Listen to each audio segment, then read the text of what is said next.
今堂教大家係關於形聲字呢一個課題，其實喺上學期我哋已經曾經教過㗎啦。今次就同大家重溫下呢一方面嘅知識。漢字嘅分類大致可以分為以下4類嘅，包括咗象形、指示、會意同埋形聲。今堂我哋重點講解嘅就係關於形聲字啦。漢字裡面大概90%嘅字形都可以歸入去形聲字呢一個部分。今堂嘅學習目標係希望同學能夠掌握到形聲字嘅基本概念，認識分辨形符、聲符不同嘅特點同埋功能，從而令到同學面對相近字形、相近字音嘅字嘅時候，能夠揾到佢哋之間嘅分別，從而減少寫錯別字嘅機會。形聲字係由形符同埋聲符兩部分組成。首先講下形聲字嘅形符。形符提示咗我哋字義，以下面呢一個左右結構嘅鴨字做例子，佢分別由左邊嘅甲字同埋右邊嘅鳥字組成，而當中嘅鳥字就係佢嘅形符，提示咗我哋佢嘅字義。從形符裡面，我哋可以推測到佢係同雀鳥有關。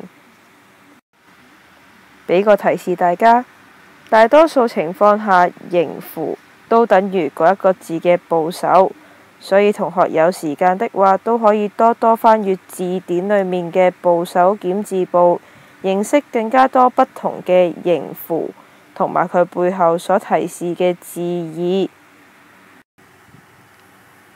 形聲字嘅聲符標註咗一個字嘅讀音。我哋用返剛才嘅鴨字做例子，左手邊嘅甲字就係呢一個字嘅聲符。同學可能有個疑問，呢個字嘅聲符讀甲，呢個字讀鴨，點解老師仲話聲符可以標註到鴨嘅讀音呢？呢個係文字演變同埋發展嘅結果。而家只有大約40%嘅形聲字嘅聲符能夠完全標註到嗰個字嘅讀音，但係聲符係咪就冇存在嘅意義？其實佢依然能夠提示到我哋嗰個字嘅近音，譬如甲同鴨就係一個近音字啦。同學能夠靠聲符去推測一個字嘅讀音，亦都係我哋俗語所講嘅有邊讀邊啊。我哋可以點樣分辨形聲字裡面嘅形符同埋聲符呢？形符嘅位置可以係上、下、左、右，甚至乎外面。又有啲咩方法可以幫我哋分辨形符同埋聲符呢？方法一，揾出佢嘅形符，即是話你可以從佢相同嘅部件，又或者佢嘅部首去推測佢嘅形符所在。下面有3個文字，包括咗吹、喝同埋吃。請你用5秒鐘幫我揾出佢嘅相同部件，又或者佢嘅部首。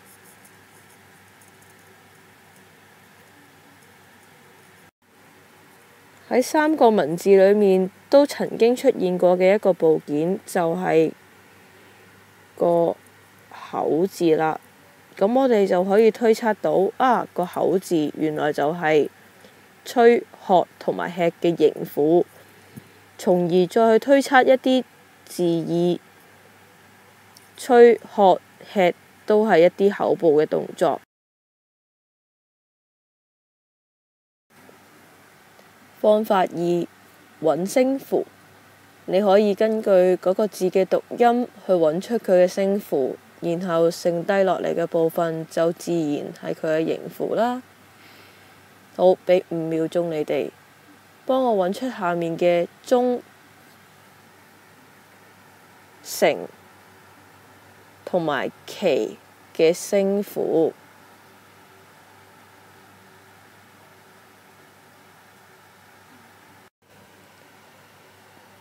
中嘅聲符就係中，成嘅聲符就係右邊嘅呢個成，奇嘅聲符就係左邊嘅呢一個奇字啦。同學可以睇下形聲字嘅分類，有以下呢7種，包括咗左形右聲，例子有乾字；右形左聲嘅鵝，上形下聲嘅箭，下形上聲嘅景，外形內聲嘅圓，內形外聲嘅問，偏於一偶嘅平。頭先聽完7種以方位去分類嘅形聲字，喺老師教學嘅時候，亦都發現有部分同學因為左右不分而導致考試嘅時候失分。老師就諗到以方位坐標呢一個數學你學過嘅概念去解決呢一個問題。首先，你需要根據你學過嘅知識去分辨字形結構。呢一個係比鄰嘅比字，佢係一個左右結構嘅字，你先將佢分好。然後再喺練習簿上面畫一個同老師喺右手邊所列舉嘅呢一個坐標一樣嘅圖形。